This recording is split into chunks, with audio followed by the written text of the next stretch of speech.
Bismillahirrahmanirrahim. Assalamualaikum warahmatullahi wabarakatuh.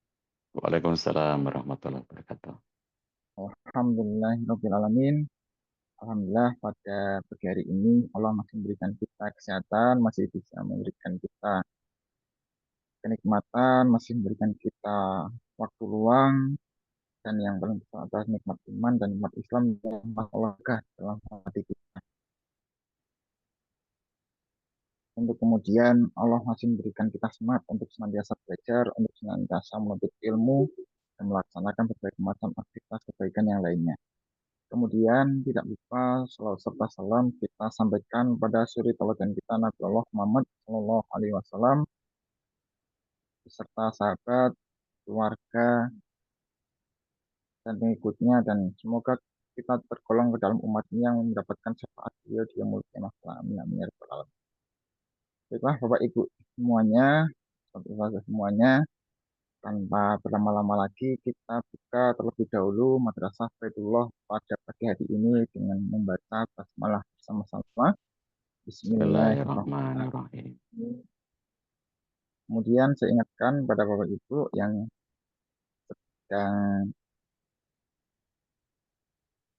luang dan bisa kemudian untuk on cam, kondisi juga memungkinkan, monggo silakan bisa on cam ya, sehingga kita nanti bisa kemudian saling tegur sapa dan bisa menyimak antara kita seperti itu.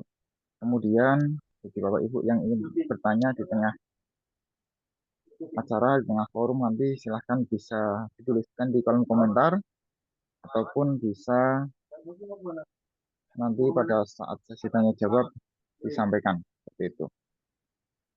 Tanpa berlama-lama lagi Bapak Ibu semuanya, kita langsung saja pada Ustadz Sayadi. Ustadz, apakah sudah siap Ustadz? Oke, Mas Arif. Yang atas nama Pak Cah, tolong dijadikan co-host ya, Pak Om Arif, untuk share screen sendiri saya. Oke, Ustadz. Ya, atas nama Pak Cah ya. Ya. Nah,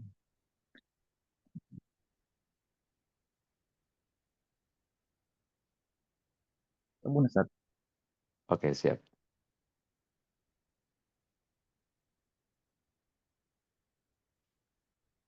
Udah kelihatan ya share screen-nya ya. Ampun, Ustadz. Oke.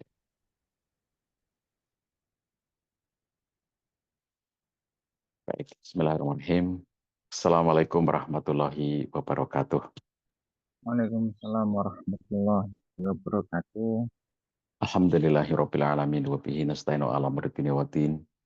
Asyhadu an la ilaha illallah wahdahu la syarikalah wa asyhadu anna Muhammadan abduhu wa rasuluh la nabiyya ba'dah. Allahumma shalli wa sallim wa barik ala nabiyina Muhammad wa ala alihi wa ashabihi ajmain wa ba'd.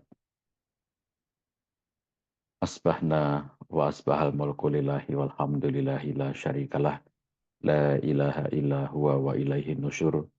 Asbahna ala fitratil Islam wa kalimatil ikhlas wa ala dini nabiyyina Muhammadin sallallahu alaihi wasallam wa ala millati abina Ibrahim hanifa wa ma kana minal musyrikin. Sahabatku sekalian yang dirahmati Allah SWT dimanapun Anda berada, alhamdulillah berbahagia sekali pada kesempatan pagi hari ini kita kembali dipertemukan oleh Allah SWT dalam majelis Baitullah yang ke-73. Sahabat sekalian, pagi hari ini juga kami dari Wonderful Umroh tengah memberangkatkan rombongan umroh yang insya Allah akan bertolak ke Tanah Suci dari Bandara Jakarta. Kita doakan mudah-mudahan rombongan Wonderful Umroh yang berangkat hari ini dilancarkan, diamankan perjalanannya, selamat sampai tujuan, dan diberkahi perjalanan umrohnya sampai pulang nanti.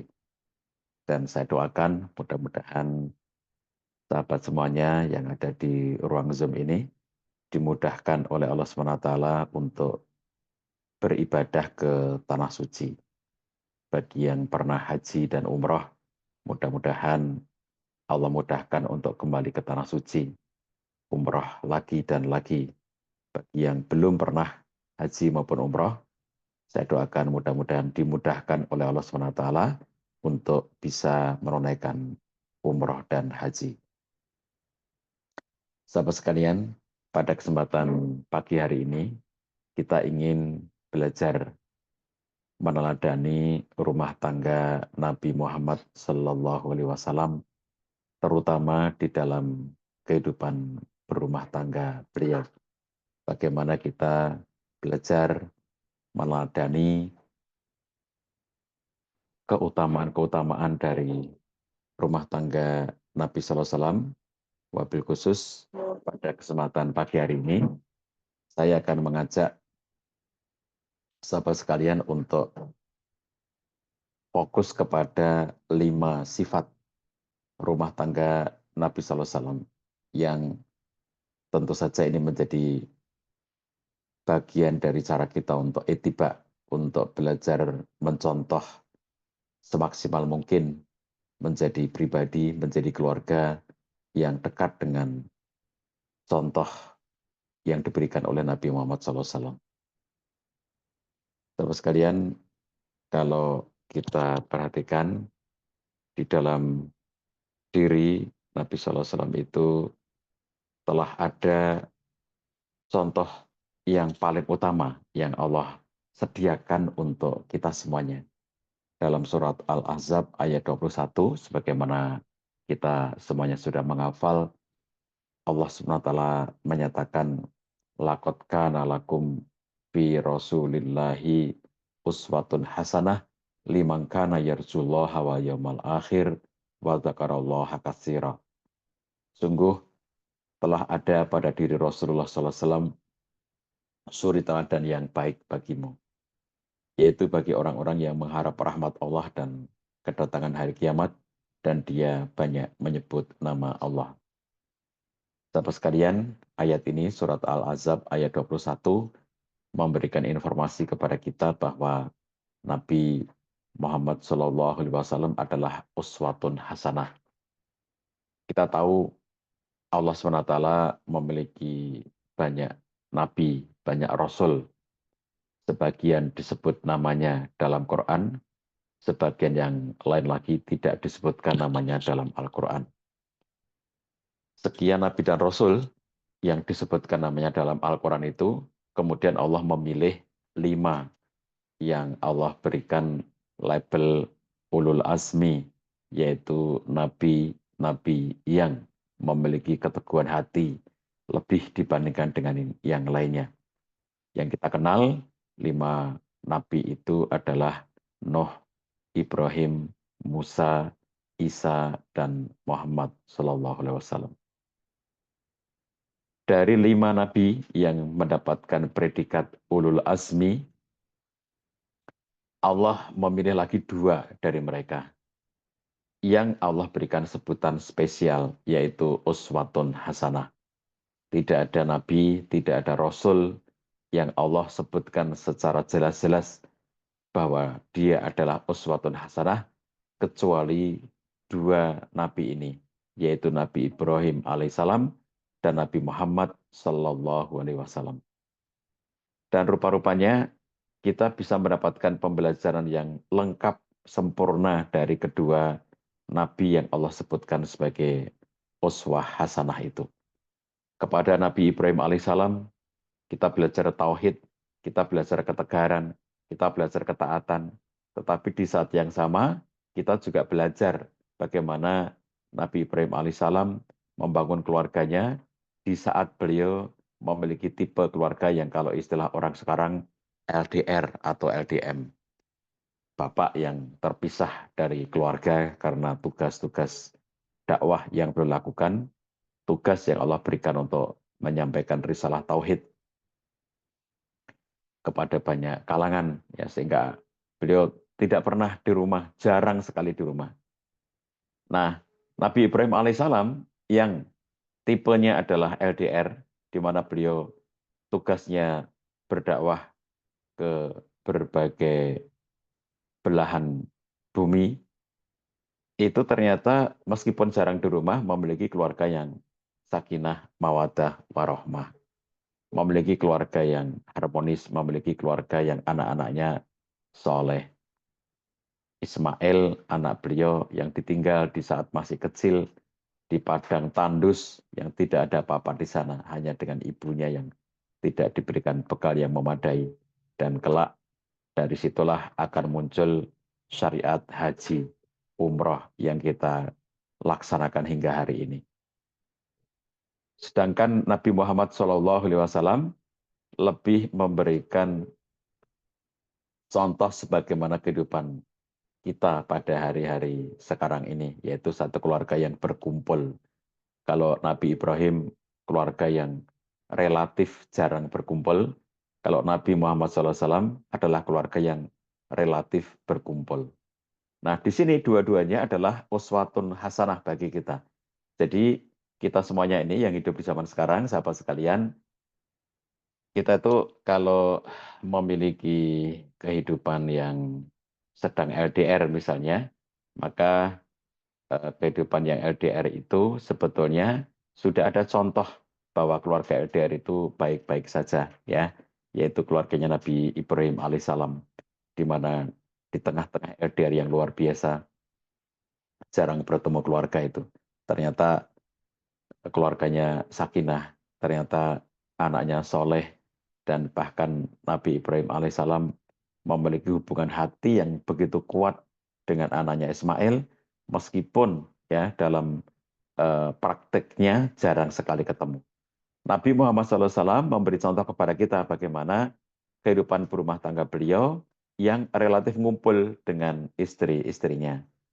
Nah, sini kita belajar secara lebih komplit ya teman-teman sekalian, bagaimana eh, di dalam kehidupan Nabi SAW itu kita mendapatkan sangat banyak contoh keteladanan. Oke, sahabat sekalian, saya memilih 5 ya, jadi tentu saja sangat banyak sifat-sifat keutamaan, sifat-sifat kebaikan yang bisa dilaksanakan oleh, yang bisa diambil pelajarannya oleh kita semuanya. Tetapi pada kesempatan kali ini, di pagi hari ini, saya mengambil 5 bagian yang kita jadikan pelajaran sifat-sifat kemuliaan, sifat-sifat keutamaan keluarga Nabiullah Nabi Muhammad SAW. Yang pertama adalah bagaimana Nabi SAW memiliki sifat selalu menjaga akhlak mulia. Selalu menjaga akhlak mulia terhadap keluarganya. Nabi SAW menyampaikan kepada kita semuanya, khairukum li ahlihi wa ana khairukum li ahli. Hadis ini riwayat Tirmizi dan Ibnu Majah dinyatakan sahih oleh Syekh Albani. Nabi menyatakan sebaik-baik kalian adalah yang paling baik terhadap istrinya.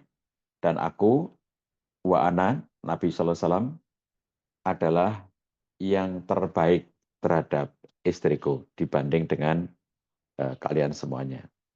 Jadi sahabat sekalian, ketika Nabi SAW menyatakan siapakah orang terbaik, nah di sini Nabi memberikan penjelasan yang sesuai konteks. Pada konteks rumah tangga, maka orang terbaik itu adalah yang paling baik akhlaknya terhadap keluarga. Jadi kalau ada seorang suami yang memuliakan istrinya, kalau ada seorang istri yang memuliakan suaminya dengan akhlak yang baik, maka dialah orang yang terbaik di sisi Allah SWT. Jadi contoh utamanya di sini sudah langsung dinyatakan. Wa ana, yaitu Nabi SAW, khairukum li ahli. Jadi di sini Nabi telah menunjukkan kepada kita bahwa beliau sendiri adalah contoh utama dalam hal bersikap terhadap istrinya. Maka ketika kita menyaksikan bagaimana keteladanan Nabi Sallallahu Alaihi Wasallam dalam interaksi dengan para istri, itulah seperti itulah yang terbaik. Wa ana khairukum li ahli. Aku, kata Nabi Sallallahu Alaihi Wasallam, adalah kalau kalau gambaran bahasa yang gampang begini. Aku adalah laki-laki, suami yang terbaik akhlaknya terhadap istri. Nah, kurang lebih begitu ya.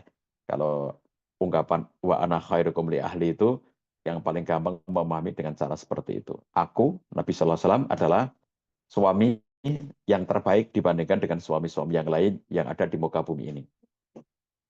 Nah, oleh karena itu, karena Nabi Sallallahu Alaihi Wasallam itu adalah suami terbaik, laki-laki terbaik, maka kita semuanya itu mencontohnya kepada beliau Shallallahu Alaihi Wasallam. Jadi kita tidak perlu contoh-contoh yang lainnya dalam kehidupan sehari-hari karena sudah ada contoh terbaik. Nah, seperti apa laki-laki terbaik itu? Ya seperti yang digambarkan oleh Nabi Sallallahu Alaihi Wasallam dalam kehidupan sehari-hari. Nabi Sallallahu Alaihi Wasallam itu misalnya beliau em, berlaku yang eh, nanti akan kita sampaikan beberapa bagiannya ya. Beliau berlaku terhadap istrinya, bagaimana memperlakukan istrinya, bagaimana berkomunikasi, membangun relasi dengan istrinya. Itulah yang terbaik. Nah, nanti akan kita temukan ya, bagaimana Nabi Sallallahu Alaihi Wasallam itu seseorang yang luar biasa. Ya, jadi kalau sampai kita eh, mengetahui bahwa beliau adalah orang yang terbaik terhadap istrinya itu, ya kita nanti akan merasa oh ya memang beliau adalah sosok yang luar biasa. Kita sebagai misalnya saya ya sebagai seorang suami, saya sebagai seorang laki-laki, kita memang merasa oh ternyata tidak gampang untuk bersikap seperti Nabi Sallallahu Alaihi Wasallam itu. Beberapa waktu yang lalu saya ngobrol dengan beberapa orang suami ya dalam satu obrolan kurang lebih berdelapan pada waktu itu kita ngobrol-ngobrol para suami itu kita sedang ngomongin tentang bagaimana kita itu bisa memasuki surganya Allah SWT gitu. Ada sangat banyak ayat, sangat banyak hadis yang memberikan tuntunan kepada kita tentang apa yang bisa membuat kita itu masuk ke dalam surga. Terus kita obrolin beberapa nas hadis yang terkait dengan bagaimana masuk surga itu. Beberapa poin ya kita omongin gitu. Lalu salah satu dari bapak-bapak yang hadir itu bilang begini kepada saya. Pak Acah, setelah saya cermati, saya dalami hadis-hadis, ayat-ayat yang menyatakan bahwa dengan cara-cara tertentu kita bisa masuk surga, itu ternyata kalau saya cermati, ternyata tidak ada satupun cara yang benar-benar itu mudah bagi kita. Nah, itu kesimpulan dia. Kan eh, misalnya contohnya itu seakan-akan mudah gitu ya kalau kita omongkan gitu. Seperti misalnya barang siapa yang beriman kepada Allah, maka pasti dia nanti akan masuk ke dalam surganya Allah SWT. Nah, ungkapan seperti ini, itu kan, wah, yang penting kita beriman gitu. Tapi ternyata untuk menjaga iman itu kan tidak gampang gitu ya. Barang siapa yang beriman dan beramal soleh, dia nanti masuk surga, misalnya gitu ya. Nah, itu satu ungkapan yang seakan-akan, wah, yang penting beriman, beramal soleh gitu. Tapi realitasnya untuk beramal soleh itu kan tidak gampang gitu ya. Nah, termasuk dalam hal seperti ini, kan para ulama dari hadis ini itu menyatakan bahwa seorang laki-laki itu bisa memasuki surganya Allah SWT, bahkan surga yang tinggi itu ya. Itu dari rumahnya sendiri, yaitu dengan jalan dia berlaku baik kepada istrinya. Nah, ternyata dalam tanda petik sekedar ya, sekedar berlaku baik kepada istrinya itu tidak menjadi hal yang benar-benar mudah. Nyatanya untuk berlaku baik, berakhlak baik kepada istri itu menjadikan sesuatu yang kita harus berjuang, kita harus berupaya, kita harus berusaha yang itu tidak selalu mudah bagi kita semuanya. Dalam hadis yang kedua yang saya sampaikan di situ, Allah SWT menyatakan, maaf, Nabi SAW bersabda, Akmalul mu'minina imanan ahsanuhum khuluqan. Jadi eh, kalau kita perhatikan ya, teman-teman sekalian dalam di sini, Nabi SAW menyatakan bahwa orang yang imannya paling baik, yang imannya paling sempurna di antara orang-orang yang beriman, itu adalah orang yang paling baik akhlaknya di antara mereka. Nah, jadi penggal kedua dari hadis ini, wa khiyarukum linisa ihim khuluqan.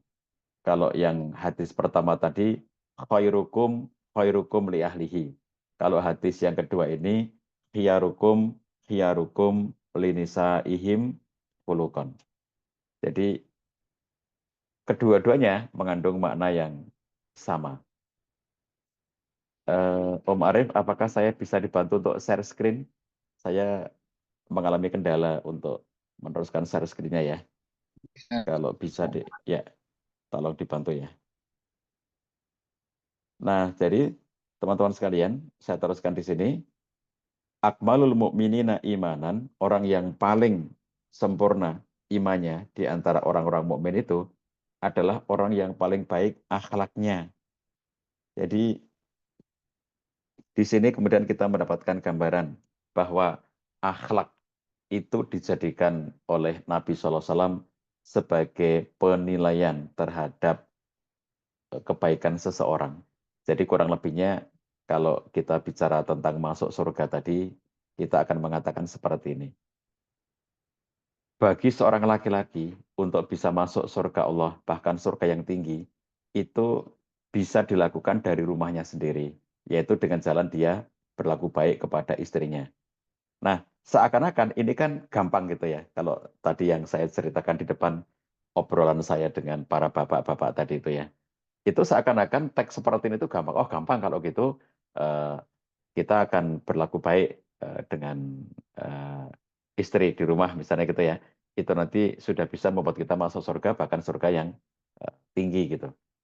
Tapi nyatanya, realitasnya itu tidak semudah yang kita bayangkan.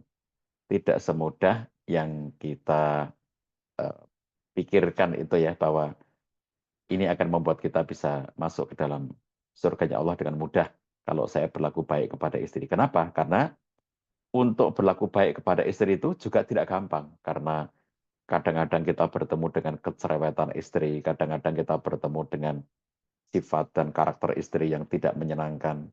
Kadang-kadang kita bertemu dengan kondisi-kondisi pada diri istri yang tidak sesuai harapan, dan seterusnya. Ini kalau kita balik ya pada sisi sebaliknya, bagaimana Nabi Sallallahu Alaihi Wasallam memberikan arahan kepada kaum perempuan, itu beliau juga memiliki eh, penggambaran terhadap kaum perempuan setara dengan ini. Ini kisahnya seorang muslimah di zaman Nabi Sallallahu Alaihi Wasallam ya, bibinya Mihsan bin Husain yang datang kepada Nabi untuk satu urusan. Setelah selesai urusannya itu, lalu kemudian Nabi Sallallahu Alaihi Wasallam bertanya kepada dia, bibinya Mihsan itu. Azatu zaujin anti, apakah kamu sudah bersuami? Naam, ya Rasulullah. Benar ya Rasulullah, aku sudah bersuami. Wa kaifa antalahu? Bagaimana kamu berinteraksi dengan dia? Bagaimana posisimu di hadapan suami kamu itu? Lalu bibinya Mihsan ini mengatakan ma'aluhu illa ma'ajastu anhu. Aku tidaklah mengurangi atau aku tidaklah mengabaikan haknya dia kecuali pada hal-hal yang aku tidak mampu untuk mengerjakannya. Kira-kira kalau saya bahasakan dengan gampang begini. Saya selalu berusaha untuk memenuhi hak-hak suami saya. Saya selalu berusaha untuk menunaikan kewajiban saya terhadap suami saya. Kecuali di dalam hal-hal yang memang saya tidak mampu. Nah, kira-kira begitu ya kalau dalam bahasa gampangnya gitu. Nah, atas ucapan bibinya Husain bin Meson ini, Nabi SAW menyatakan, Fanduri aina anti minhu fa innama huwa jannatuki wa naruki. Perhatikanlah bagaimana posisi kamu, kedudukan kamu di hadapan suami kamu. Karena sesungguhnya surga kamu itu, fa innama huwa jannatuki wa naruki. Sesungguhnya dia, suami kamu itu, kayak apa ya kamu berinteraksi dengan suami kamu, itulah yang akan menentukan surga dan nerakamu. Nah, ini pun juga kalau kita baca seakan-akan ini gampang gitu ya. Jadi seakan-akan, oh gampang kalau gitu. Kalau pengen masuk surga itu yang paling penting bersikap baik kepada suami gitu ya. Tapi realitasnya tidak gampang ya. Banyak sekali istri yang sulit untuk bersikap baik kepada suami karena banyak alasan. Contohnya, gimana mau baik sedangkan suami saya aja nggak baik, misalnya gitu. Gimana saya mau baik sedangkan suami saya aja galaknya kayak begitu. Gimana saya mau baik sedangkan suami saya itu orangnya jutek, cuek, tidak peduli dengan istrinya. Gimana saya mau baik sedangkan suami saya itu tidak rajin ibadah. Gimana saya mau baik sedangkan suami saya itu seorang yang pelit. Misalnya itu ya, contoh-contoh seperti itu. Jadi pada akhirnya kita menemukan bahwa untuk berinteraksi, untuk kita berlaku baik kepada pasangan itu bukan sesuatu yang gampang. Meskipun kita lihat di sini dalam hadis-hadis eh, Nabi ini tadi misalnya tentang bagaimana kita berlaku baik kepada pasangan ya, misalnya kayak seorang suami berlaku baik kepada istri dalam hadis khiyarukum khiyarukum linisaihim khuluqan atau khairukum khairukum li ahlihi, dua hadis yang saya sampaikan di materi PowerPoint ini ya. Itu seakan-akan oh sederhana itu. Kita kalau mau masuk surga itu suami itu yang penting baik kepada istrinya gitu. Nyatanya tidak sederhana. Karena banyak sekali hal yang menyebabkan seorang suami itu tidak bisa berlaku baik kepada istrinya. Apapun alasannya ya, masing-masing orang bisa berbeda-beda. Nah, dari sini kita mengetahui ternyata ya untuk masuk surga itu seperti kata teman saya yang saya ceritakan tadi ya, ternyata tidak ada cara yang benar-benar mudah itu tidak ada. Meskipun seakan-akan ini mudah gitu, tapi sebetulnya itu tidak ada yang benar-benar mudah gitu ya. Kalau kita lihat eh, dalam konteks yang lainnya ya, nanti kita akan lebih detail mendapatkan itu. Oke, Mas Arief, next klik lagi. Kita perhatikan teman-teman sekalian, eh, penjelasan para ulama ya tentang bagaimana kenapa akhlak mulia ini bisa menjadi hal yang sangat penting ya di dalam kehidupan keluarga gitu. Karena banyak sekali kata Imam Syaukani dalam kitab Nailul Autar, banyak sekali orang yang jatuh dalam kesalahan ini. Engkau melihat seorang laki-laki jika bertemu dengan istrinya, maka ia adalah orang yang terburuk akhlaknya, paling pelit dan yang paling sedikit kebaikannya. Namun jika ia bertemu dengan orang lain selain istrinya, maka ia akan bertindak lemah lembut, akhlaknya baik, hilang rasa pelitnya, dan banyak kebaikan yang dilakukannya. Jadi ternyata orang kayak gini nih nggak hanya di zaman kita ya, bahkan di zaman Imam Syaukani hidup, beliau sudah melihat orang kayak begini nih. Ini kan beliau mengatakan banyak orang terjatuh. Ini berarti kan beliau tahu tuh ya, di sekitarnya itu ada tuh laki-laki yang kayak begini beliau ceritakan itu. Jadi artinya, oh ternyata bukan hanya orang zaman sekarang yang kayak begini nih, yang ada kayak gini nih. Kalau kepada temannya ya, misalnya seorang laki-laki punya komunitas ya, dia punya teman-teman geng gitulah ya, apapun itu gengnya, komunitasnya, macam-macam ya. Kalau dengan komunitasnya itu, masya Allah ya baiknya gitu. Jadi ngajak jalan-jalan, eh, neraktir ya, menggratisi, memfasilitasi. Ayo kita eh, jalan-jalan ke mana gitu ya, ke tempat-tempat yang jauh ya, sampai menginap, menyewakan hotel, membayari akomodasi ya, ngajak makan-makan, ngajak ke tempat-tempat rekreasi gitu, ngajak ngopi gitu ya. Ya, kalau dengan teman-temannya happy-happy, baik-baik, ramah, ya, sopan gitu, royal ya, banyak memberikan kebaikan. Tapi begitu pulang ke rumah, ini kata kata Imam Syaukan ini, kalau sampai di rumah bertemu istrinya, ia adalah orang yang terburuk akhlaknya, paling pelit dan paling sedikit kebaikannya gitu. Jadi ternyata ada ya orang kayak gitu di zaman dulu itu ada. Kalau zaman sekarang yang yang hadir di Zoom ini ya tidak lah ya, tapi yang di luar sana ternyata ada juga gitu ya. Jadi kita perhatikan ternyata orang-orang seperti ini itu adalah orang-orang yang dari dulunya sudah ada. Dan apa komentarnya Imam Syaukani?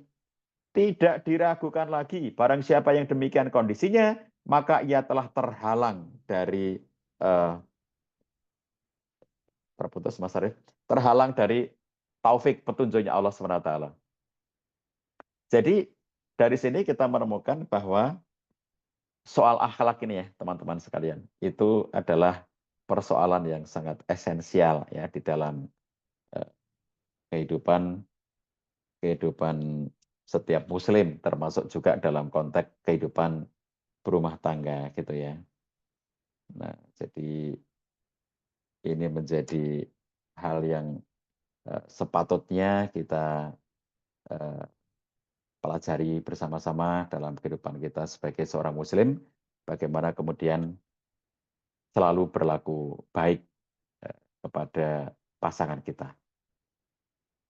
Jadi kata Imam Syaukani, tidak diragukan lagi, barang siapa yang demikian kondisinya, maka ia telah terhalang dari taufik atau petunjuk Allah, dan telah menyimpang dari jalan yang lurus. Kita memohon keselamatan kepada Allah. Ini seakan-akan hal sederhana gitu ya. Boleh diklik satu ke atas, Mas Arief, sebelum ini ya. Satu poin sebelum ini.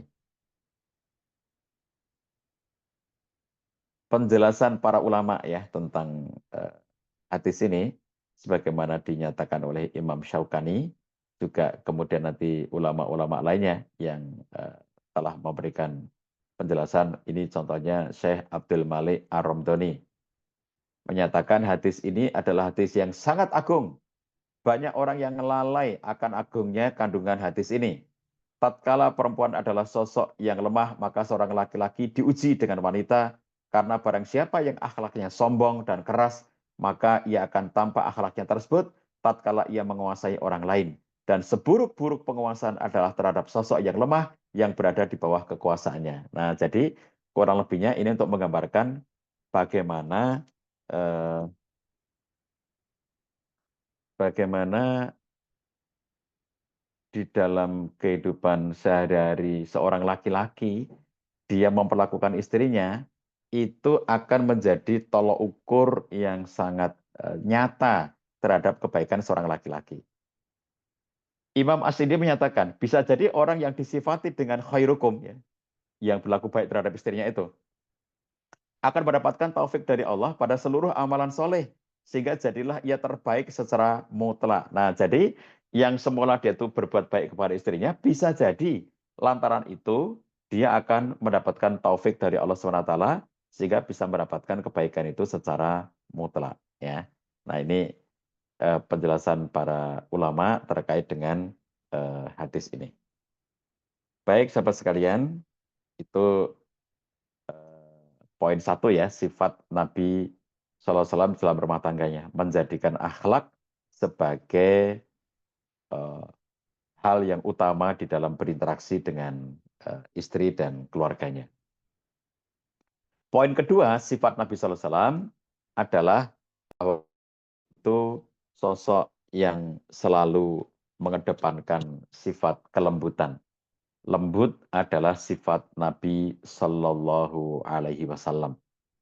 Beliau adalah sosok laki-laki yang sangat lembut. Beliau adalah sosok pemimpin yang sangat lembut. Beliau adalah sosok suami yang sangat lembut. Beliau adalah sosok ayah yang sangat lembut.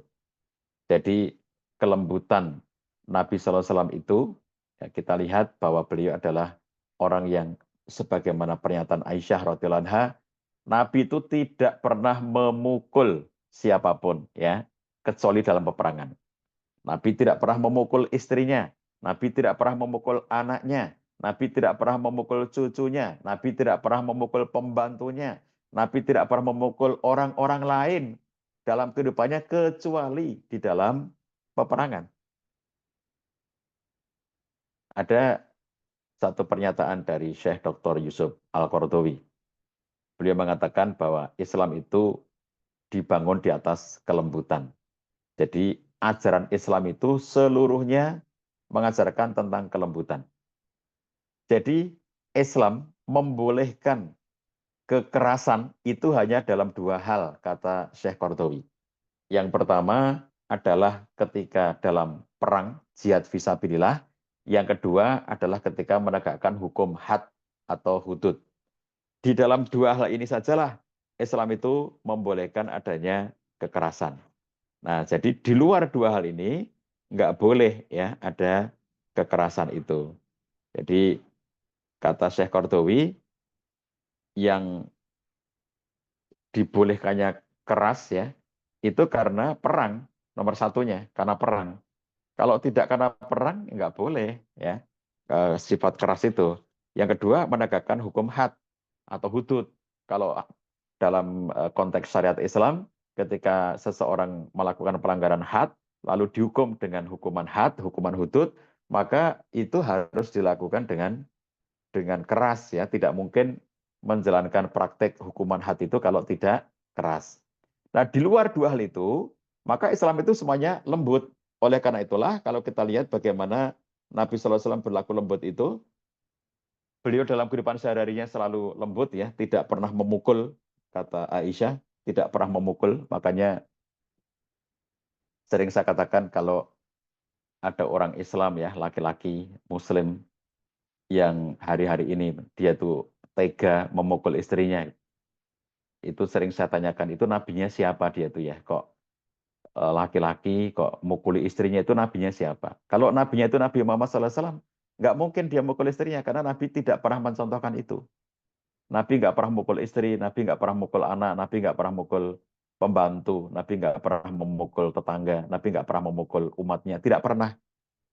Nabi itu hanya mukul hanya apabila di dalam peperangan, ya. Kalau tidak perang, Nabi nggak pernah mukul. Itu yang disampaikan oleh Aisyah radhiyallahu anha. Nah, oleh karena itulah dalam rangka menjaga kelembutan ini, Nabi SAW juga sudah menyatakan irfaq bil qawarir.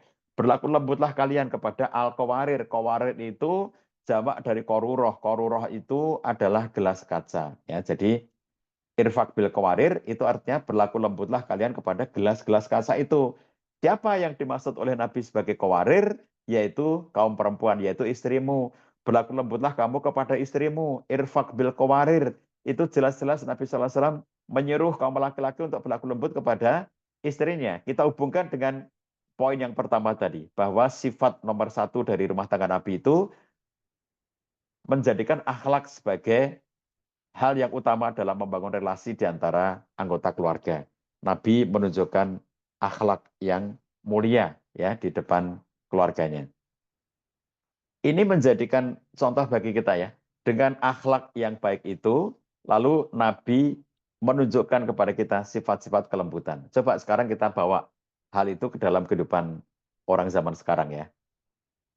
Jadi orang zaman sekarang itu, ya tentu tidak semuanya ya teman-teman sekalian, kalau yang di forum Zoom ini tidak gitu, tapi yang di luar sana itu ada yang kayak gitu. Itu misalnya bayangin suasana kayak begini, misalnya sekelompok laki-laki, ya ini bapak-bapak gitu, bapak gitu, itu sedang misalnya goes bareng gitu ya, mereka lagi rekreasi, nyepeda bareng-bareng gitu ya, dengan lingkungan ya, terus kemudian istirahat, makan-makan bersama dengan komunitas nyepeda nih, lingkungan mereka itu. Terus salah satu dari mereka itu dapat telepon, ya ditelepon. Terus kemudian dia ngangkat telepon itu. Terus ternyata istrinya yang telepon kan. Terus si laki-laki ini menunjukkan karena memang dia eh, perilakunya berusaha baik kepada istrinya, dia tampak lembut kepada istrinya. Halo, iya sayang, iya sebentar lagi nanti aku pulang ya. Iya, iya sayang. Nah, ketika dia menelpon istri dengan sikap seperti itu ditertawakan gitu ya oleh teman-temannya. Wow, pengecut, pengecut, pengecut. Laki-laki takut sama istrinya gitu. Nah, jadi karena laki-laki ini nggak mau dikatakan bahwa dirinya dikatakan takut sama istrinya, ntar kalau istrinya nelpon lagi, dia berlaku galak. Ngapa? Nelpon-nelpon. Karena sudah diomongin kalau nanti aku pulangnya jam 10. Kenapa masih nelpon? Nggak usah nelpon-nelpon. Wah, jadi karena dia nggak mau dikatakan sebagai laki-laki yang takut sama istrinya, kalau istrinya telepon dia galak ya, supaya teman-temannya tahu bahwa dia itu orang yang berani sama istrinya gitu. Nah itu kan satu contoh ya, orang yang lembut kepada istrinya adalah orang yang dibully oleh lingkungannya. Ya, perhatikan teman-teman sekalian ya. Jadi kalau ada laki-laki yang berlaku baik kepada istrinya, lembut kepada istrinya, itu nanti dikatakan oleh teman-temannya, wow penakut dia, ya dia nggak berani sama istrinya gitu kan. Jadi akhirnya banyak orang yang menampakkan sikap galak ya, meskipun eh, di apa namanya dalam ajarannya itu mestinya dia adalah orang yang harusnya itu lembut gitu kepada istrinya. Nah, dalam banyak arahannya, Nabi Sallallahu Alaihi Wasallam menyatakan lan yat riba khiyarukum, dan orang-orang yang terbaik di antara kalian itu tidak akan memukul, nggak akan mukul gitu. Jadi kalau kalian itu baik, nggak akan mukul gitu. Nah, salah seorang perawi hadis ini mengatakan, wakana Rasulullah Sallallahu Alaihi Wasallam khairuhum kana la yadrib, dan Rasul adalah yang terbaik di antara mereka dan beliau tidak memukul. Makanya kalau tadi ada laki-laki yang tega mukuli istrinya itu siapa nabinya? Oh, Nabi itu nggak pernah mukul istrinya kok. Nabi itu nggak pernah kasar sama istrinya kok. Lalu dia akan mengikuti siapa gitu kalau dia mukul istrinya itu gitu. Nah, kalau umatnya Nabi Muhammad nggak akan mukul istrinya. Kalau umatnya Nabi Muhammad telah mendapatkan perintah irfak bil kawarir, berlaku lembutlah kamu kepada istri-istri itu, gelas-gelas kaca itu. Ini penjelasan yang menarik dari Syekh Soleh Al-Utsaimin tentang kenapa perempuan disebut sebagai kawarir ya. Kenapa perempuan disebut sebagai kawarir? Gelas kaca. Kata Syekh Utsaimin, satu kata yang kamu ucapkan kepada istrimu bisa membuatnya meninggalkanmu jauh ke langit sana. Jadi dia akan meninggalkan kamu jauh dari kamu setinggi bintang di langit. Dan satu kata yang kamu ucapkan kepada istri kamu bisa membuat dia kembali mendekat kepada kamu tepat di sisimu tanpa jarak dengan kamu. Eh, Gambaran ini menandakan perempuan itu ya, para istri itu kalau seorang suami ngomong ya satu kalimat yang ternyata kalimatnya itu menyakitkan bagi istri, tiba-tiba dia bisa lari meninggalkan atau dia tiba-tiba bisa menjauh dari suami itu sejauh bintang di langit. Dan kalau dia mendapatkan kalimat yang ternyata dia eh, membuat dirinya senang, bahagia, maka dia akan mendekat ke suami itu tanpa berjarak dengan suaminya. Nah, jadi kalau kita lihat dalam konteks kehidupan sehari-hari ya teman-teman sekalian, ini loh Nabi itu sudah memberikan basic sejak 14 abad yang lalu untuk tidak terjadinya KDRT. Ya, nomor satu tadi soal akhlak, nomor dua ini soal kelembutan.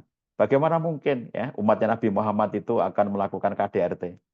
Bagaimana mungkin umatnya Nabi Muhammad itu akan berlaku keras, kasar, galak, ya semena-mena terhadap pasangannya? Gak mungkin. Kalau dia adalah orang yang selalu mengikuti etiba kepada Nabi Sallallahu Alaihi Wasallam. Jadi ini menjadi pelajaran bagi kita semuanya ya teman-teman sekalian. Kita belajar bareng ya. Saya juga belajar, kita semuanya belajar bahwa kita berusaha untuk selalu berlaku lembut. Dan Nabi Sallallahu Alaihi Wasallam menyatakan, Innallaha rafiqun yuhibbur rifqa fil amri kulli. Sesungguhnya Allah itu maha lembut dan mencintai kelembutan dalam setiap urusan. Riwayat Bukhari dan Muslim. Nabi SAW juga menyatakan, Inna rifqa la yakunu fi syai'in ila zanah wala yanza'u min syai'in ila sya'nah. Sesungguhnya kelembutan itu tidaklah diberikan atau menempel pada sesuatu kecuali akan menghiasinya. Dan tidaklah kelembutan itu hilang dari sesuatu kecuali akan menjadikannya sebagai buruk. Contohnya apa? Kalau ada seorang suami yang punya sifat kelembutan, maka akan menjadi penghias dari kebaikan suami itu. Dan apabila sifat lembut itu hilang dari seorang suami, maka akan membuat suami itu menjadi seorang yang buruk atau jahat gitu ya. Nah, jadi inilah makna penting dari kelembutan.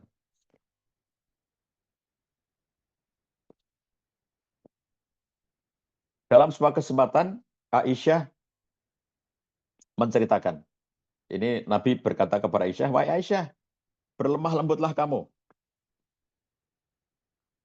Karena sesungguhnya jika Allah menghendaki kebaikan pada sebuah keluarga, Allah akan menunjuki mereka pada pintu kelembutan. Fa innallaha idza arada bi ahli baitin khair adkhalahum ala babir rifq. Sesungguhnya apabila Allah itu menghendaki kebaikan pada sebuah keluarga, Allah akan menunjukkan pada mereka pintu-pintu kelembutan. Nah, jadi jika keluarga itu nggak ada kelembutan di antara mereka ya, suami yang galak kepada istrinya, istri yang galak kepada suaminya, suami yang tukang pukul kepada istrinya, istri yang tukang pukul kepada suaminya. Keluarga yang tidak ada kelembutan seperti itu menandakan Allah tidak menghendaki kebaikan pada mereka. Tanda bahwa Allah menghendaki kebaikan pada sebuah keluarga, bahwa Allah memberikan pintu kelembutan kepada keluarga itu. Oke, itu poin kedua ya teman-teman. Next, Om Arief, sekarang poin ketiga. Kita belajar 5 poin pagi ini ya dari Nabi Sallallahu Alaihi Wasallam. Nah, tadi basic yang paling awal tadi adalah soal akhlak. Beliau selalu mengedepankan akhlak dan menjadikan akhlak sebagai ukuran kebaikan seseorang, baik laki-laki maupun perempuan. Yang kedua tadi mengajarkan kelembutan. Ini masih bagian dari akhlak. Dan yang ketiga, Nabi memberi contoh selalu sabar menghadapi istri. Jadi Nabi itu bukan berarti nggak pernah marah, tetapi Nabi itu pandai untuk mengelola emosinya. Kalau dalam bahasa psikologi itu regulasi emosi gitu ya. Jadi Nabi itu pandai melakukan regulasi emosi dan memberikan contoh kepada kita bagaimana melakukan regulasi emosi itu. Ada contoh yang sangat eh, sangat eh, menarik untuk kita cermati ya. Saya tidak menyebutkan hadisnya ini karena panjang, saya potong di bagian yang paling akhir saja. Kisahnya ketika Nabi SAW sedang berada di rumahnya Aisyah radhiyallahu anha, lalu datanglah pelayan perempuan ya dari rumah istrinya yang lain bawa makanan gitu. Jadi eh, eh, teman-teman bayangkan misalnya ini seorang pelayan bawa nampan ya, piring berisi makanan begini. Masuk ke rumah Aisyah di mana Nabi sedang berada di rumahnya Aisyah. Lalu kemudian Aisyah itu cemburu.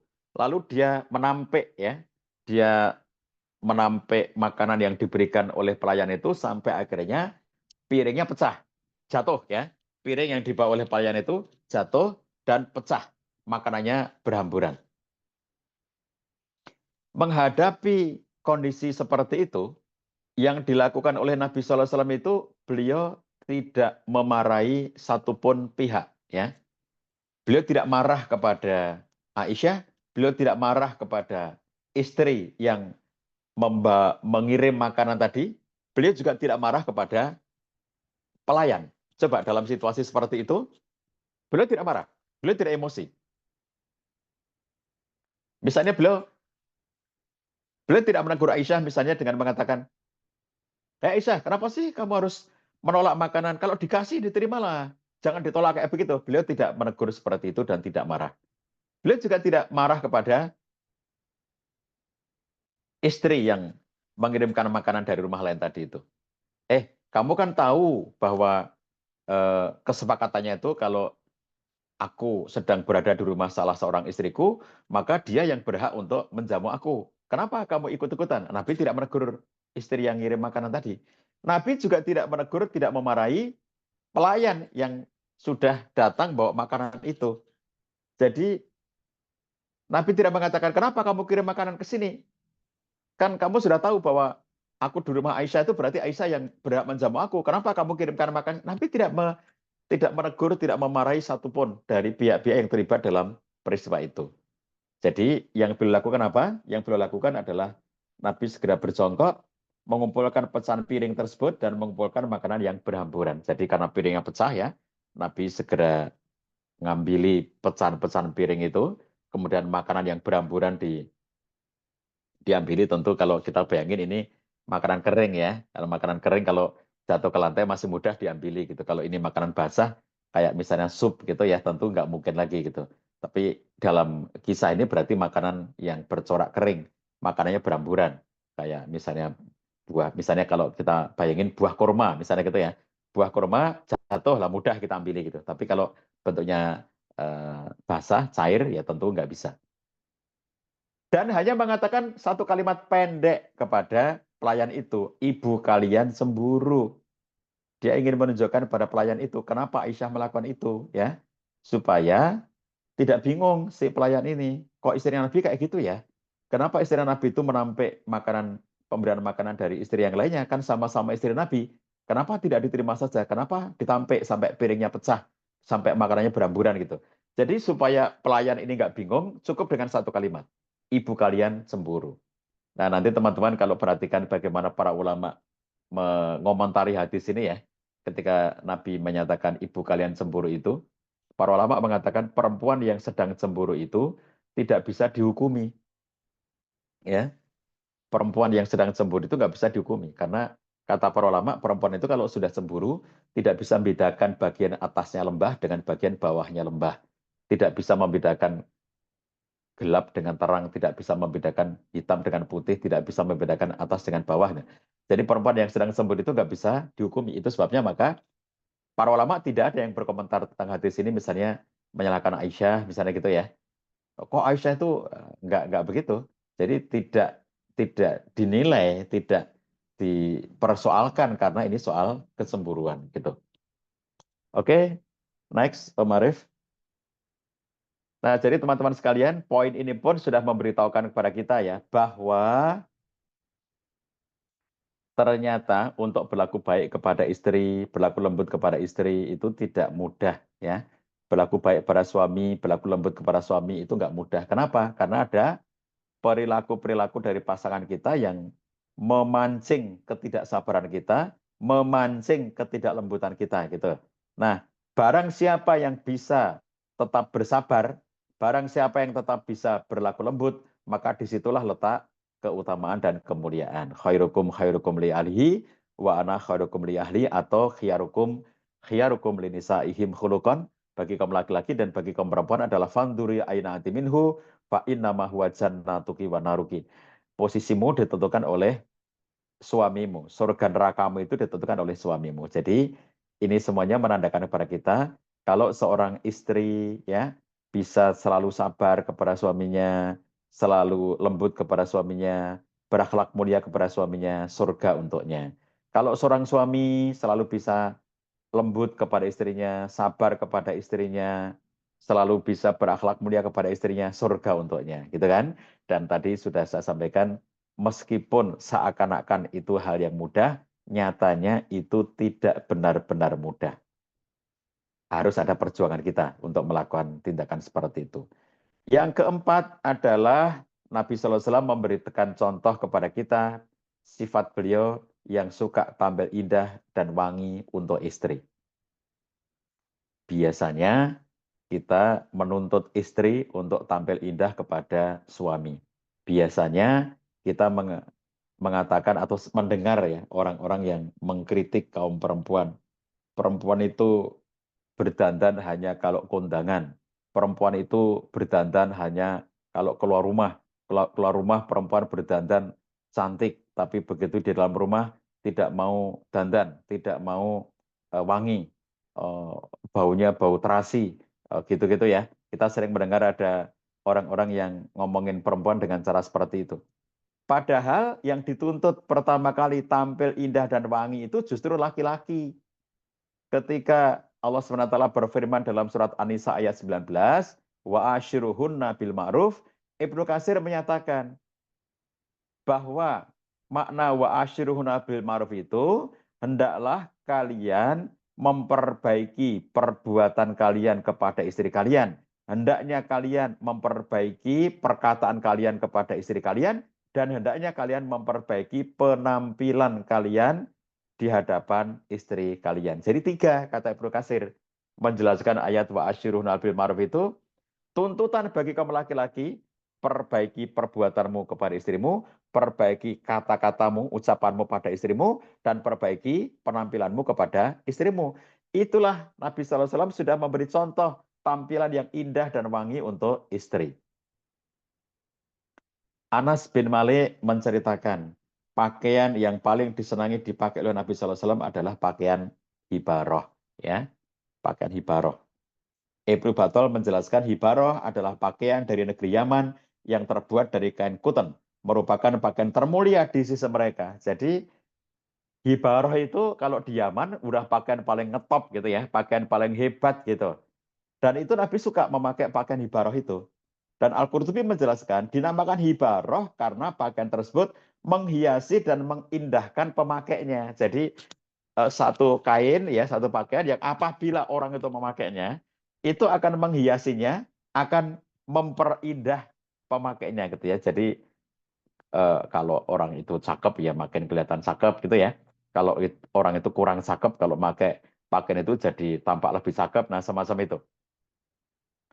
Jadi Nabi SAW itu peduli penampilan. Ya, beliau senang memakai pakaian hibaroh itu dan itu dilakukan juga ketika di rumah bersama para istrinya. Aisyah berkata, next Om Arif, slide-nya. Ketika Nabi SAW masuk ke rumahnya, maka yang pertama kali dilakukan adalah bersiwak, ya, kata Aisyah. Jadi Nabi itu senang berdekat-dekatan dengan istri. Nabi itu senang ya ngobrol tanpa jarak dengan istri. Beliau itu betah menemani istrinya, ngobrol berlama-lama, berdekat-dekatan. Bahkan dalam satu riwayat Nabi SAW sedang berbaring ya bersama salah seorang istrinya di dalam satu selimut. Nah, di situ kita lihat bagaimana di antara kemesraan Nabi kepada istri-istrinya adalah beliau di antaranya ya berbaring dalam satu selimut, lalu istri ini mendadak menstruasi, mendadak darah keluar, haid. Lalu dia diam-diam keluar dari selimutnya Nabi untuk mengambil pakaian haidnya kalau istilah zaman kita sekarang ya pembalut gitu ya. Kalau zaman dulu belum ada pembalut. Dia ngambil pembalutnya gitu. Lalu Nabi bertanya, apakah kamu sedang haid? Iya ya Rasulullah, segera ke sini. Pakailah pembalutmu itu dan segera ke sini. Dan kembali berpelukan di bawah selimut itu ya, meskipun istrinya sedang haid. Nah, jadi kita perhatikan di sini, Nabi SAW memberikan contoh kepada kita, sangat dekat dengan istrinya, maka beliau menjaga supaya istrinya itu tidak terganggu oleh bau yang tidak sedap. Aisyah berkata ini dalam kisah yang panjang, kisah pengharuman madu itu ya. Aisyah mengatakan Nabi SAW sangat merasa berat jika ditemui darinya bau yang tidak enak. Ya, jadi Nabi itu nggak senang banget kalau ada dalam diri beliau itu bau yang tidak enak. Makanya pulang ke rumah yang dilakukan pertama kali apa? Kata Aisyah, pertama kali pulang ke rumah bersiwak. Ya kalau istilah kita gosok gigi gitu ya. Jadi para suami pulang ke rumah sebelum ngobrol dengan istrinya, pertama kali itu gosok gigi. Jadi bau pete hilang ya, bau jengkol hilang gitu ya, bau-bau nggak enak hilang gitu. Dan beliau suka pakai minyak wangi. Arba min sunanil mursalin. 4 yang menjadi sunahnya para nabi. Nomor satunya adalah wewangian. Ya, kata Nabi SAW, di antara sunahnya para nabi, para rasul adalah wewangian. Dan Nabi senang dengan wewangian itu. Ya, jadi dengan wewangian yang dipakai oleh Nabi SAW itu menyebabkan Nabi SAW menjadi bisa berdekatan dengan istrinya tanpa merasa tidak nyaman karena soal bau ya. Jadi makanya beliau sudah bersiwak ya. Masuk rumah itu sebelum ngobrol dengan Aisyah, sebelum ngobrol dengan istri yang ketempatan rumahnya itu siwak dulu ya sehingga sudah wangi. Kemudian juga beliau eh, pakai wangi-wangian gitu ya. Ini nih teman-teman sekalian di antara yang dicontohkan oleh Nabi SAW. Terakhir nomor 5, Om Arif, next. Teman-teman sekalian, saya ulangi dari pertama tadi nomor 1 Nabi SAW menjadikan akhlak ya sebagai hal yang penting dalam kehidupan berumah tangga, menjadikan akhlak itu untuk menilai kebaikan laki-laki dan perempuan. Laki-laki dikatakan terbaik karena memiliki akhlak yang baik kepada istri, dan istri dikatakan terbaik karena memiliki akhlak terbaik kepada suami. Yang kedua tadi, sifat Nabi dalam rumah tangga itu selalu lembut, nggak pernah mukul ya, kata Aisyah, tidak pernah Nabi itu mukul istri, nggak pernah mukul anak, nggak pernah mukul pembantu.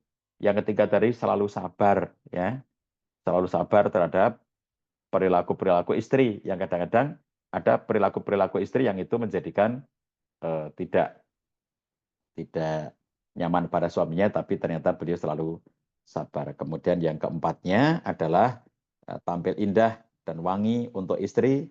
Dan yang lima, selalu berlaku romantis terhadap istri. Ini hadis yang diriwayatkan oleh Ibnu Hibban menyatakan, kata Aisyah, saya minum pada sebuah gelas dalam kondisi haid. Kemudian saya menyerahkannya kepada Nabi Sallallahu Alaihi Wasallam.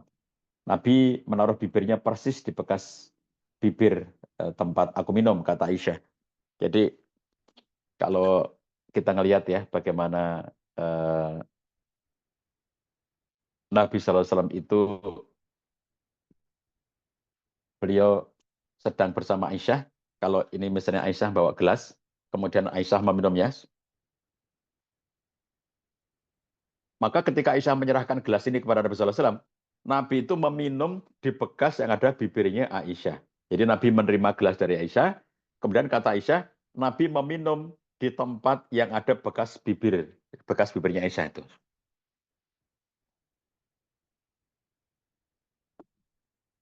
Tindakan itu dilakukan dengan sengaja oleh Nabi Sallallahu Alaihi Wasallam, bahwa beliau sengaja menempatkan posisi minum beliau itu pada gelas di mana di situ ada bekas bibirnya Aisyah radhiyallahu anha. Demikian pula kata Aisyah, ketika saya makan sepotong daging, kemudian saya serahkan sisanya kepada Nabi Sallallahu Alaihi Wasallam, jadi masih ada dagingnya. Ini kayak apa? Kalau orang Makassar konro ya. Ini kalau ada konro, tulang itu kalau orang eh, di tempat lainnya itu sop iga gitu. Ini sop iga, jadi ada tulangnya iga itu. Misalnya Aisyah sudah menggigit sebagian, lalu ini bagian lainnya diberikan kepada Nabi Sallallahu Alaihi Wasallam.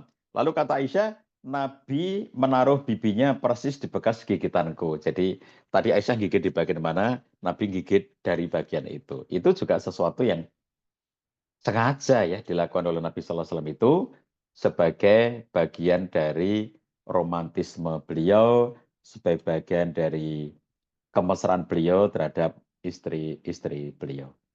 Begitu teman-teman sekalian, tentang romantisnya Nabi banyak banget ya. Contoh-contohnya saya hanya mengambil satu sini. Sebagai penutup saya tambah satu poin di antara kemesraan Nabi Sallallahu Alaihi Wasallam itu. Kisah yang sangat terkenal ketika hari raya, lalu ada orang-orang Habasyah, laki-laki yang bermain-main di hari raya itu, di masjid ya. Dan kemudian Nabi bertanya kepada Aisyah, ya Aish, itu panggilannya, ya Aish, maukah kamu melihat mereka? Ya Rasulullah, aku mau. Lalu Nabi berdiri di pintu, ya, ngelihat pertunjukan laki-laki tadi itu. Nabi berdiri di pintu. Lalu Aisyah mengatakan, aku berdiri di belakangnya Nabi. Jadi Nabi di depan, berdiri di pintu. Aku berdiri di belakangnya Nabi Sallallahu Alaihi Wasallam. Daguku aku taruh di pundaknya Nabi. Jadi dagunya Aisyah ada di pundaknya Nabi.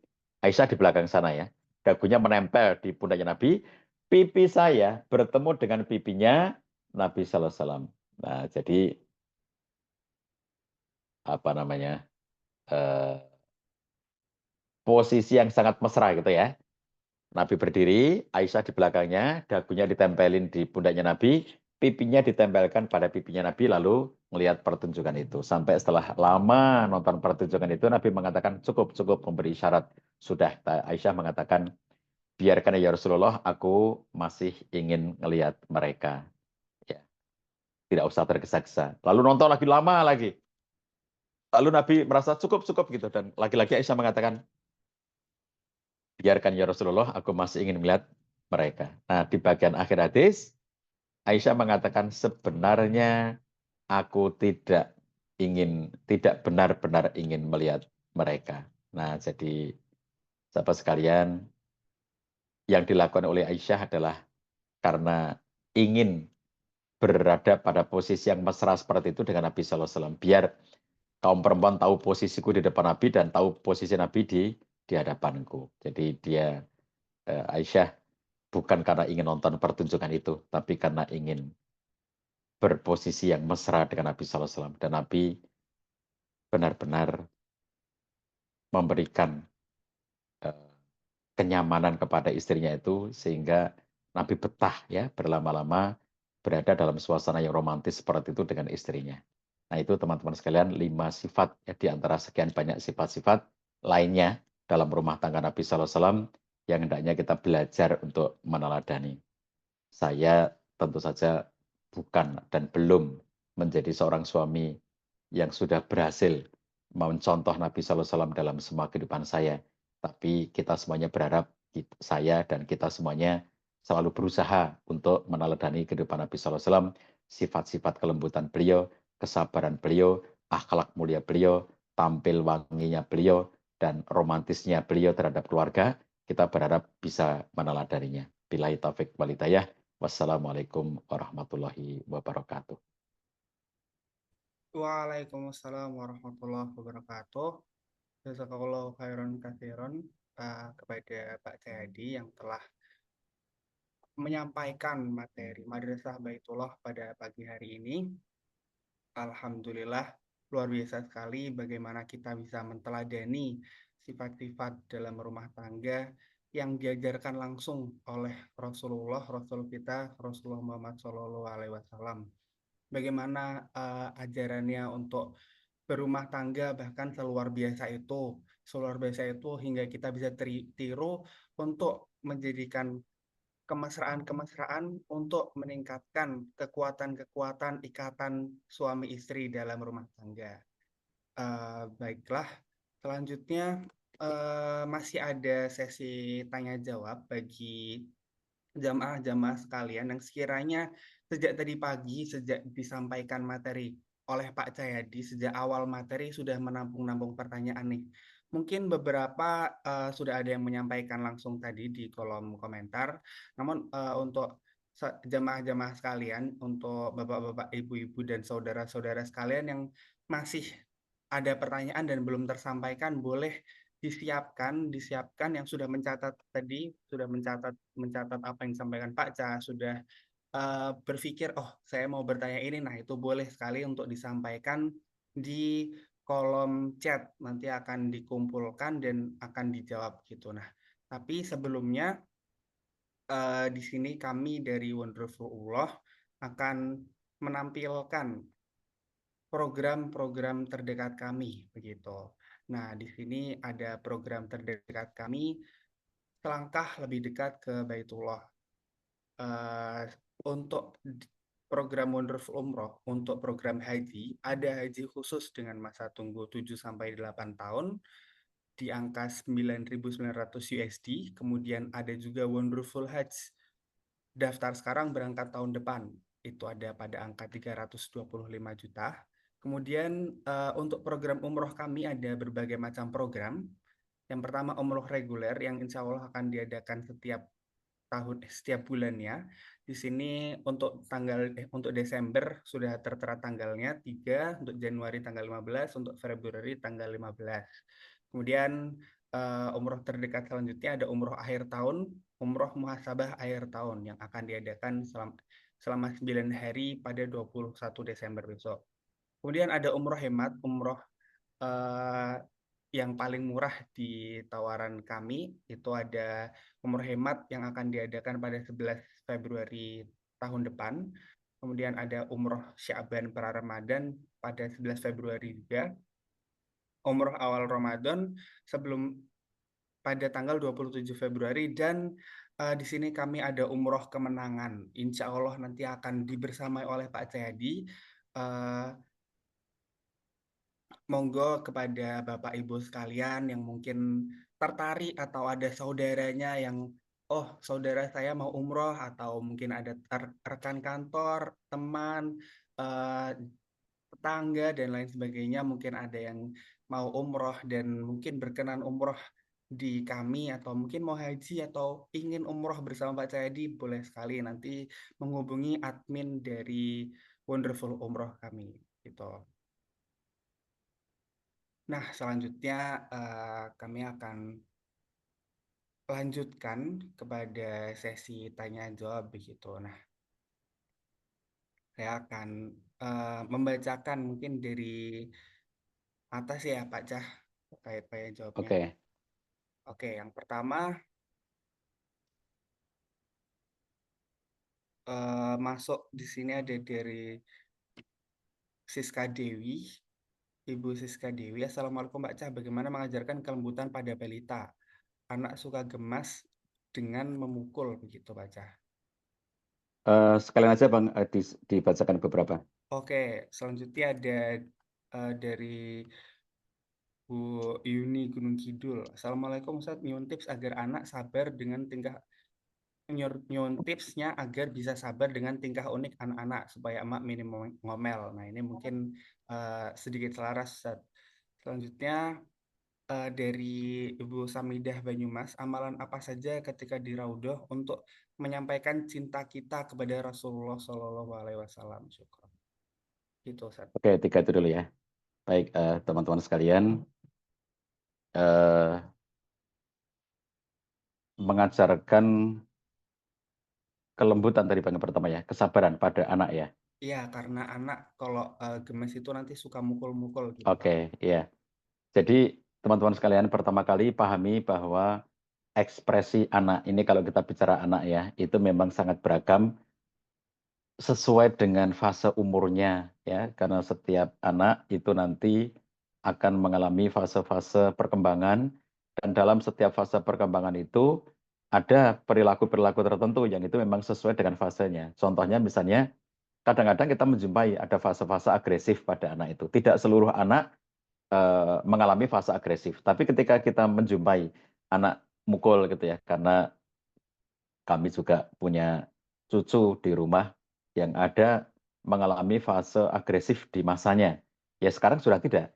Jadi di masa agresifnya dulu, ketika dia umurnya itu masih balita ya, dia masih balita, dia bentuk gemesnya seperti yang diceritakan ibu tadi itu adalah dengan mukul dia, jadi mukul temannya gitu. Jadi akhirnya kita semuanya yang ngerti itu, kita berusaha untuk bagaimana agar ketika tampak dia sudah mulai mau mukul itu, kemudian kita arahkan kepada hal-hal yang lainnya. Kita ajak berkegiatan yang lain, kita ajak melakukan tindakan yang lain gitu. Misalnya contohnya waktu itu kami semuanya sedang sholat tarawih ya di masa pandemi, lalu tidak boleh tarawih ke masjid waktu itu, masjid ditutup ya.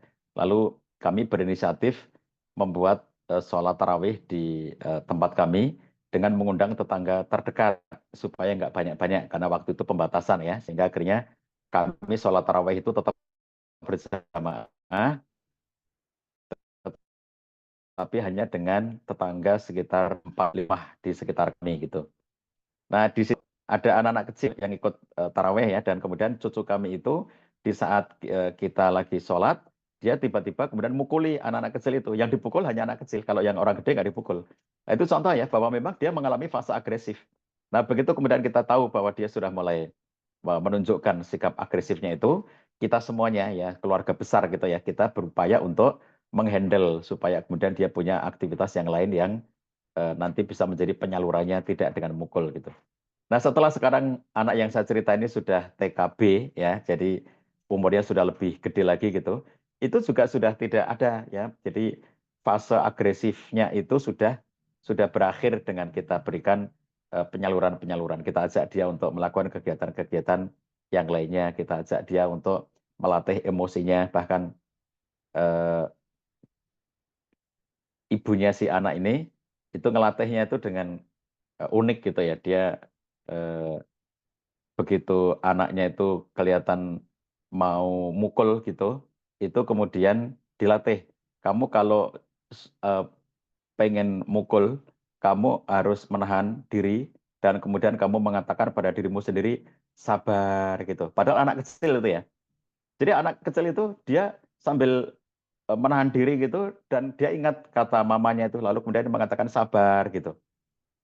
Jadi kita melatih anak-anak itu regulasi emosi sejak dari kecilnya, ya, bahwa memukul itu sesuatu yang nanti bisa melukai temannya, dan kita mengedukasi dia sambil mengarahkan dia kepada hal-hal lainnya. Tapi lagi-lagi ini soal umur ya, Ibu yang bertanya ini, eh, umur-umur tertentu membuat anak ini belum atau memiliki rasa ya untuk dia menyalurkan ekspresinya itu, yang tentu dia tidak punya maksud untuk melukai, dia tidak punya maksud untuk eh, menyakiti, tapi itu bagian dari cara dia bersosialisasi, tetapi bentuknya kadang-kadang di mata orang tua itu jadi sesuatu yang bisa buruk gitu ya. Padahal si anak ini kan dia belum tahu benar baik, baik buruk, benar salah gitu ya, umur-umur segitu gitu, karena belum tamyiz. Nah, yang penting kita arahkan untuk kepada kegiatan-kegiatan lainnya, ya, dialihkan supaya kemudian dia tidak melakukan tindakan yang bisa merugikan teman-teman lainnya. Demikian juga kalau kita eh, sebagai orang tua lalu ngelihat kelakuan anak kita, gimana kita bisa bersabar itu. Jadi kita bedakan dulu ya teman-teman sekalian, kesabaran itu bermacam-macam. Kita bedakan dari segi jenis apa yang membuat kita itu harus bersabar menghadapi kelakuan anak itu. Contohnya gini, kalau anak itu melakukan tindakan yang itu nilainya adalah pelanggaran syariat, itu berbeda kesabarannya dengan apabila apa yang dilakukan oleh anak itu bukan masuk kategori pelanggaran syariat. Ya, jadi harus dibedakan. Kesabarannya berbeda gitu. Kalau anak melakukan pelanggaran syariat, maka bentuk kesabaran orang tua adalah bagaimana dia bersabar untuk mendidik anaknya itu agar tidak melakukan pelanggaran syariat, gitu ya. Jadi bukan dalam bentuk ya sabarlah, biarin aja anak kayak gitu, bukan begitu. Jadi bentuk sabarnya adalah ayo kita berjuang bagaimana caranya agar anak tidak melakukan pelanggaran syariat. Itu sabar bagi orang tua yang anaknya melakukan pelanggaran-pelanggaran syariat. Tidak mau sholat ya padahal sudah gede, sudah balik, tidak mau puasa Ramadan padahal sudah balik ya. Kemudian apalagi yang sampai terlibat kenakalan remaja, narkoba, miras, judi online dan seterusnya. Itu semuanya pelanggaran syariat. Dan kesabaran orang tuanya adalah gimana caranya agar bisa mendidik, mengedukasi dengan baik sehingga anaknya tidak lagi melakukan pelanggaran syariat itu. Tapi kalau yang dilakukan itu bukan jenis pelanggaran syariat, ya misalnya contohnya gini, kan dalam kehidupan sehari-hari itu orang tua itu pengennya itu anak itu sekali diomongi langsung langsung menjalankan gitu ya. Misalnya contohnya gini, segera mandi gitu. Anak nggak segera mandi. Lah itu kan orang tua kadang-kadang nggak sabar. Udah diomongi berkali-kali agar segera mandi, kamu nggak mandi-mandi lah yang kayak gitu tuh ya. Itu kan bukan pelanggaran syar'i gitu ya. Jadi untuk yang tindakan-tindakan anak-anak kita sehari-hari, disuruh mandi nggak segera mandi, disuruh sarapan nggak segera sarapan, disuruh tidur nggak segera tidur, gitu-gitu. Nah, bentuk kesabarannya ya tentu saja kita eh, membiasakan dirinya untuk memiliki manajemen kehidupan, manajemen waktu yang lebih baik, ya. Jadi tidak marah-marah dalam situasi kayak begitu, ya. Orang tua menahan diri untuk agar tidak marah untuk menghadapi anak-anak yang seperti itu, karena marah itu bukan bagian dari pendidikan anak. Ada kitab judulnya Tarbiyatul Aulad fil Islam, ya, karyanya Dr. Abdullah Nasir Luwan. Di dalamnya disampaikan ada metode-metode pendidikan anak. Nah, di antaranya ada 5 metode pendidikan anak, dan di dalamnya tidak ada marah, itu nggak ada. Jadi marah itu bukan bagian dari metode pendidikan anak. Kalau mendidik anak dengan hukuman ada, tapi bukan dengan kemarahan. Menghukum itu bukan karena marah gitu ya. Jadi oleh karena itu orang tua harus bisa menahan diri agar kemudian dia tidak melakukan kemarahan-kemarahan di dalam hal-hal yang itu rutin. Rutin itu maksudnya ya wajar dalam kehidupan sehari-hari itu ya. Anak lelet, nggak segera melakukan apa yang diperintahkan orang tua, nggak segera, kalau istilah orang Jawa itu ora cekat-ceket gitu ya.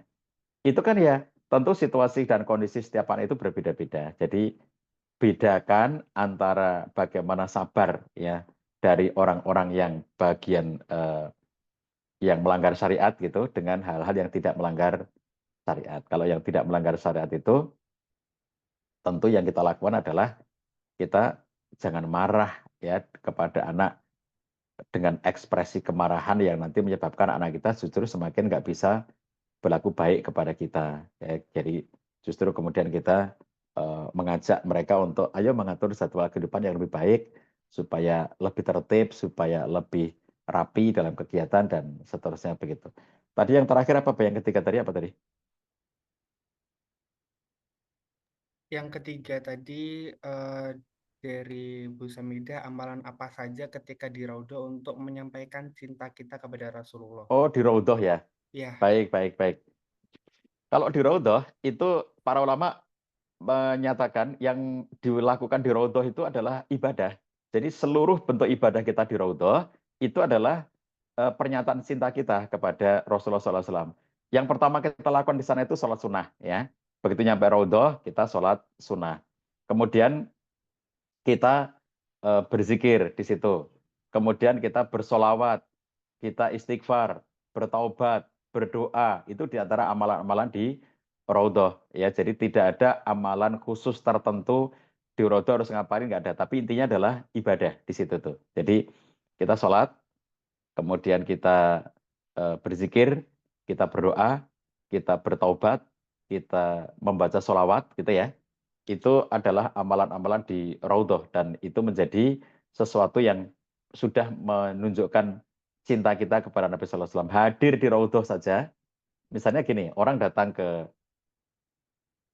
Madinah ya, ke Masjid Nabawi, terus kemudian ngeliat, oh itu harus pakai antre kayak gitu, harus pakai nusuk atau ya izin gitu ya. Untuk datang itu harus pakai izin. Wah, prosedural. Nggak mau aku, malas aku lah. Bayangin itu. Ada orang malas ya mau ketemu Raudhahnya Nabi itu malas gitu. Itu kan kalau kita perhatikan tentu berbeda dengan orang yang bersemangat. Wah, ini mumpung sampai di Madinah, harus ke Masjid Nabawi, harus ke Raudhah gitu ya. Walaupun antri nggak masalah, walaupun harus izin nggak masalah. Kita akan mengurus izinnya. Kalau Anda berada dalam biro, nanti izinnya diuruskan oleh biro. Kemudian bersama-sama dengan rombongan nanti akan diarahkan ke Raudhah sesuai dengan jam yang ditentukan ya. Jam berapa kita akan berangkat. Misalnya untuk yang laki-laki hari ini berangkatnya jam 9 pagi misalnya. Atau yang perempuan nanti kita berangkatnya sore atau sebaliknya. Itu nanti ada jam-jamnya yang ditentukan gitu. Nah, begitu kita sudah diberi informasi melalui biro travel, biro yang mengelola umrah kita, nanti kita akan diajak oleh pembimbing dari hotel menuju ke tempat Raudhah itu, ke Masjid Nabawi, kemudian menuju tempat antre. Nanti di sana ada prosedurnya ya. Diurus oleh biro, kita kemudian datang mengantre. Terus kemudian kita nanti setelah dapat kesempatan kita dari area luar itu kemudian masuk ke area antre. Itu dari luar menuju ke area antre itu ada prosedurnya ya. Nanti diberi petunjuk oleh petugas yang ada di sana, oleh askar di Masjid Nabawi itu. Misalnya rombongan kamu gitu ya, terus kemudian rombongan kita masuk ke ruang tunggu. Nah, di ruang tunggu nanti kita eh, dikelompok-kelompokkan gitu. Di ruang tunggu itu nanti kelompok satu berangkat duluan, kelompok dua belakangan gitu-gitu ya. Jadi kita ngikuti prosedur itu. Nah, kadang-kadang ada orang loh ngapain itu harus nunggu lama antre gitu, nggak usah lah. Nah, jadi anda hadir saja di Masjid Nabawi kemudian ke Raudhah itu sudah menandakan cinta kepada Nabi Sallallahu Alaihi Wasallam. Hadirnya saja ke Raudhah itu sudah menunjukkan kecintaan kepada Nabi Sallallahu Alaihi Wasallam. Apalagi kemudian ketika beribadah ya di dalam Raudhah itu dengan berbagai macam ibadah-ibadah yang bisa kita lakukan. Tetapi waktunya tidak lama ya, paling-paling setiap rombongan itu paling-paling hanya dapat jatah 10 sampai 15 menit gitu ya, dan itu nanti sudah diperingatkan ya Allah, ya Allah, ya Allah gitu, kita sudah disuruh untuk segera bangkit dan kemudian kita disuruh untuk keluar meninggalkan Raudhah. Kenapa? Karena sudah banyak antrean yang lainnya. Ya sebagaimana tadi kita antre, kita juga merasa lama nunggunya gitu. Nanti kalau kita di Raudhahnya berlama-lama juga kasihan yang lainnya yang sedang antre gitu ya. Nah, kalau Raudhah itu karena memang dia tidak berada dalam satu keharusan waktu tertentu untuk mendatanginya, maka bisa dibikin suasana antre sehingga tertib gitu. Tapi kalau mencium Hajar Aswad itu karena dia terkait dengan peristiwa tawaf, maka sulit untuk dibikin antre itu. Makanya kalau Hajar Aswad itu tidak ada nusuk ya, nggak ada kita dapat izin untuk nanti jam berapa mencium Hajar Aswad itu nggak ada, karena Hajar Aswad itu peristiwa menyentuh dan menciumnya terkait dengan peristiwa tawaf. Jadi ketika kita tawaf, lalu kemudian kita nanti mendapatkan kesempatan untuk mencium ya kita cium. Kalau tidak karena jauh dan tidak bisa merapat, ya sudah kita melambaikan tangan saja. Dari tangan kanan kita lambaikan sambil melihat ke arah Hajar Aswad. Tapi kalau di Raudhah, karena tidak terkait dengan peristiwa atau momentum tertentu, maka bisa dibikin sistem antrean. Nah itu sebabnya kalau Raudhah relatif lebih pasti bahwa kita itu akan bisa masuk Raudhah meskipun harus pakai izin, yang izinnya nanti diurus oleh biro. Kalau mau ngurus izin sendiri boleh ya, tapi kalau bareng-bareng ya diuruskan oleh biro. Kalau di peristiwa menyentuh Hajar Aswad itu karena terkait ya terikat dengan peristiwa tawaf, maka tentu saja tidak bisa dengan sistem antrean seperti di Raudhah itu. Nah, jadi yang paling penting setelah sampai Raudhah itu memperbanyak ibadah ya sampai waktu yang ditentukan untuk harus meninggalkan Raudhah itu. Gitu, teman-teman sekalian, mungkin untuk kesempatan kali ini mohon dimaafkan kalau tidak bisa menjawab semua pertanyaan, tapi karena majelis kita ini setiap Sabtu, jadi insya Allah pertanyaan-pertanyaan teman-teman tetap bisa terjawab nanti pada majelis-majelis berikutnya atau pada forum ya di grup Madrasah Baitullah. Demikian, mohon dimaafkan segala kekurangan.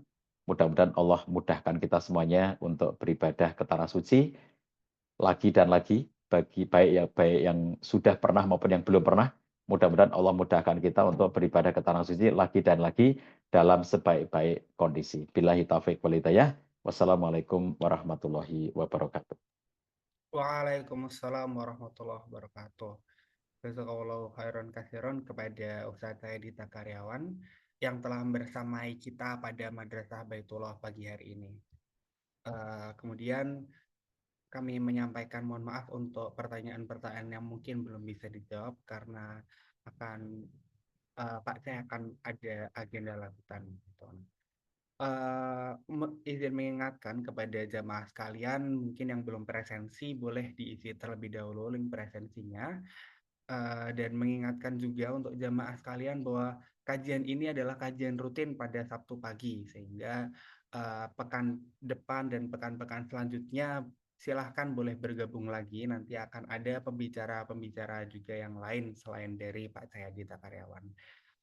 Begitu, terima kasih kepada Bapak, Ibu, dan Saudara sekalian yang telah bergabung pada kajian pagi hari ini. Semoga kita diberikan kemudahan, kelancaran rezeki, agar kita bisa menunaikan umroh ke Baitullah. Insya Allah semuanya bisa umroh ke Baitullah minimal sekali seumur hidupnya. Begitu. Baik, mungkin untuk kajian pada pagi hari ini kami cukupkan sekian terlebih dahulu. Dari kami panitia penyelenggara mohon maaf apabila ada kurang dan salahnya. Kami tutup. Akhirul kalam. Wassalamualaikum warahmatullahi wabarakatuh.